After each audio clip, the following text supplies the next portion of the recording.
Then comes మీరు అడిగిన కర్ణ. క్వశ్చన్లో కర్ణుడు. ఎవరి కర్ణుడు? కర్ణుడు అనేవారు చాలా మటుకు మనం చిత్రాలు చూడడం వల్ల కొన్ని తెలుగు చిత్రాల లోపల మహానటులు నటించడం వల్ల కర్ణుడు ఒక గొప్పవాడని, కర్ణుడు మించినవాడు లేడని, కర్ణుడిని ద్రౌపది కూడా ప్రేమించిందని అని చిత్రాల్లో మనకి నేర్చుకుంటున్న మహాభారత విచిత్ర విన్యాస భారతాలు ఇవన్నీ మహాభారతంలో లేనివి. ఎవరి కర్ణుడు? కర్ణుడు అనేవారు అక్షుడు అనే ఒక రాక్షసుడు. వాడికి 1000 కవచాలు ధరించుంటాడు. అతడి కోరిక ఏముంటుందంటే నారాయణులతోని యుద్ధం చేయాలని తప్పిస్తుంటాడు. నరుడు నారాయణుడు ఇద్దరితో చేయాలని. అలా కొన్ని వేల లక్షల సంవత్సరాల్లో యుద్ధం జరుగుతుంది. ఎక్కడ? బద్రీక వనంలో, బద్రీ క్షేత్రంలో. అక్కడే కదా ఆ ప్రాంతంలోనే వేదవ్యాస మహర్షి మహాభారతాన్ని రచించారు. అలా 999 జన్మలు యుద్ధం చేస్తారు. 6 నెలలు నారాయణుడు, 6 నెలలు నరుడు యుద్ధం చేస్తారు. అదే యోగేశ్వర కృష్ణ ముద్ర. ఆ ముద్రలో ఉంటాడు స్వామి. ఈ నరుడు, ఆ నరుడే ఇక్కడ అర్జునుడు, ఇంద్రస్వరూపంలో వచ్చినవాడు. కాబట్టి ఈ ఒక్క జన్మ మిగిలిపోయింది. ఆ ఒక్క జన్మ మిగిలింది కాబట్టి సూర్యుడిని ఉపాసించి సూర్యుడి యొక్క పుత్రుడైతాడు, కుంతికి జన్మిస్తాడు కర్ణుడు. కాబట్టి సహజ కవచ కుండలాలు ధరించి అది అతని యొక్క అంతిమ జన్మ. ఆ జన్మ లోపల అతను మరణించాలి. నరుడు నారాయణుడి చేత మరణించాలన్నప్పుడు ఆయన జన్మ అలానే ఉండాలి. It should be designed like that.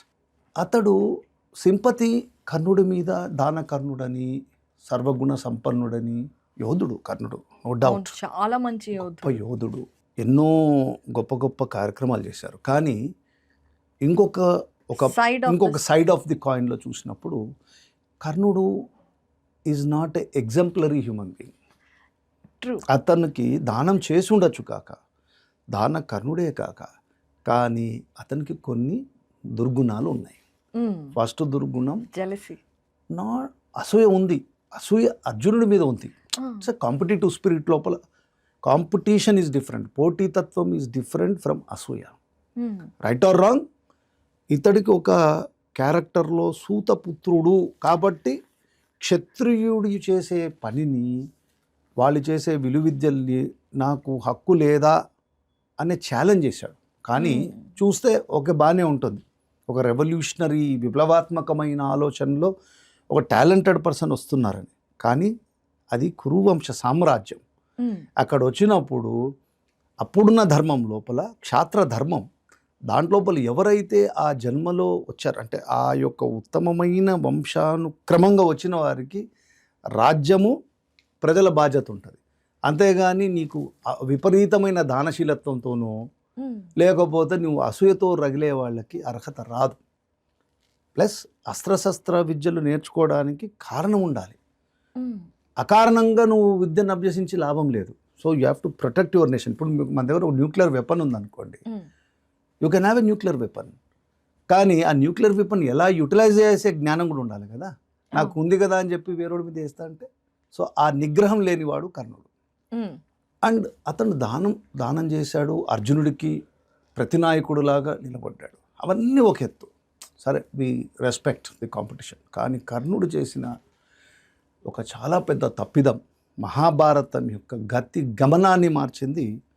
ఎప్పుడైతే ద్రౌపదిని బంధించి తెచ్చినాక ఆమె బందగి అని, ఆమె 5 భర్తలకి భార్య అని, కాబట్టి ఆమె వేశ్య కంటే కూడా తక్కువ అని, కావున ఆమె వస్త్రాపహరణ చేయమని ప్రోత్సహించిన వాడు కర్ణుడు.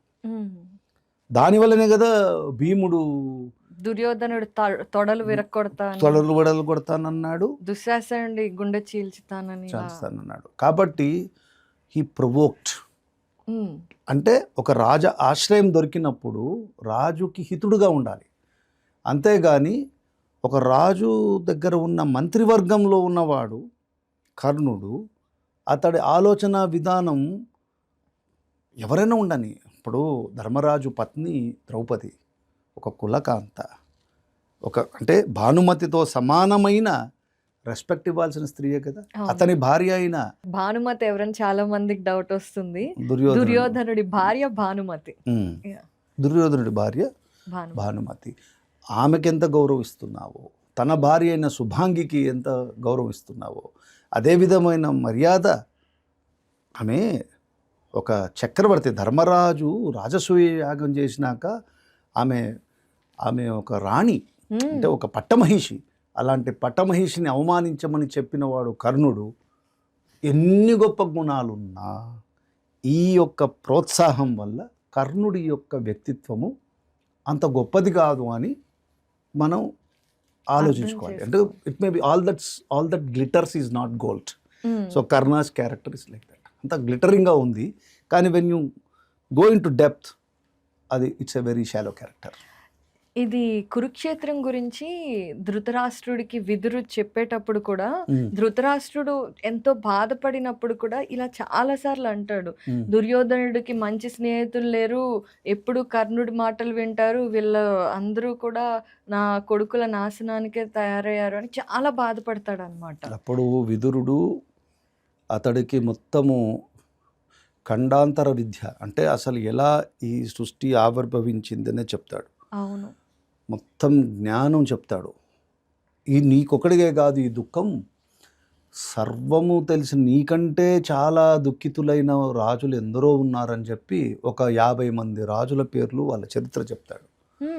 అతను ఒక చాలా సుస్పష్టంగా విదురుడు ఏం చెప్తాడంటే, కర్ణుడు వల్లనే ఈ సమస్యలు తెచ్చుకున్నావు నువ్వు. ఎందుకంటే కర్ణుడు ప్రతి సమయంలో 3 ఇన్స్టెన్సెస్ చెప్తారు. ఒకటి, గంధర్వులతో యుద్ధం వచ్చినప్పుడు కర్ణుడిని నమ్ముకొని వెళ్ళాడు దుర్యోధనుడు. అవును, ఘోషయాత్ర. అక్కడ గంధర్వులు దెబ్బ కొడితే పరిగెత్తొచ్చాడు. అప్పుడే అతడి యొక్క వీరత్వం, అంటే వీరత్వం కాదు భీరత్వం అని Duryodhana should have assessed his capability. ఇప్పుడు ఒక ఉత్తమరాజు అంటే రాముడిని అంటారు. ఎందుకు? ప్రిడిక్షన్.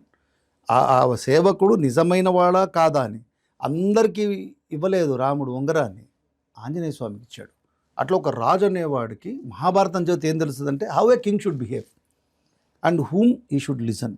సో దుర్యోధనుడి యొక్క అసూయని రగిలించడంలో Karna was playing a role. అవును, కాబట్టి అక్కడ ఒక దెబ్బతిన్నాడు కర్ణుడు.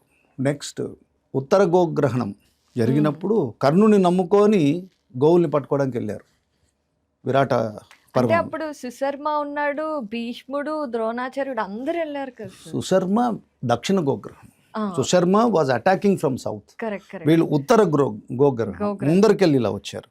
వీళ్ళందరూ ద్రోణ, భీష్మ, కృపాచార్య, కృతవర్మ, అశ్వత్థామ, కర్ణుడు. ఫస్ట్ పారిపోయినాడు కర్ణుడు, అక్కడ దెబ్బతిన్నాడు.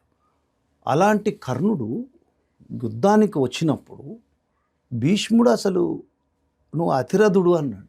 అంటే ఆ యొక్క అక్షుని సేనల్ని డివైడ్ చేసినప్పుడు ఎవరి దగ్గర ఎంత సేన ఉండాలి అనేది ఆ అసెస్మెంట్ ఉంటుంది. తర్వాత ఏదో చిత్రాల్లో వస్తుంది, నీకు దుర్యోధనుడు నిన్నే నమ్ముకున్నాడు కర్ణ, అందుకని నేను అలా చెప్పానని.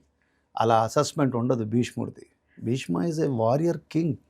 మొత్తం హస్తినాపురాన్ని రక్షించిన వాడు, దుర్భేద్యమైన కోటగా హస్తినాన్ని తీర్చిదిద్దినవాడు.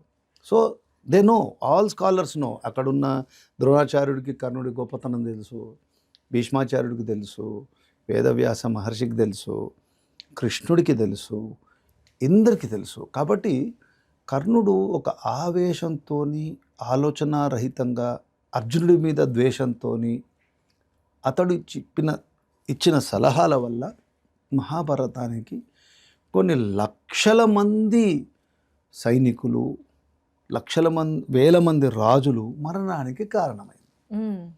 కాబట్టి చాలామంది ఏం చెప్తారంటే, ఇదంతా కృష్ణుడు తలుచుకొని ఉంటే ఆపుండేవాడు కదా. ఎందుకు ఆపుతారు?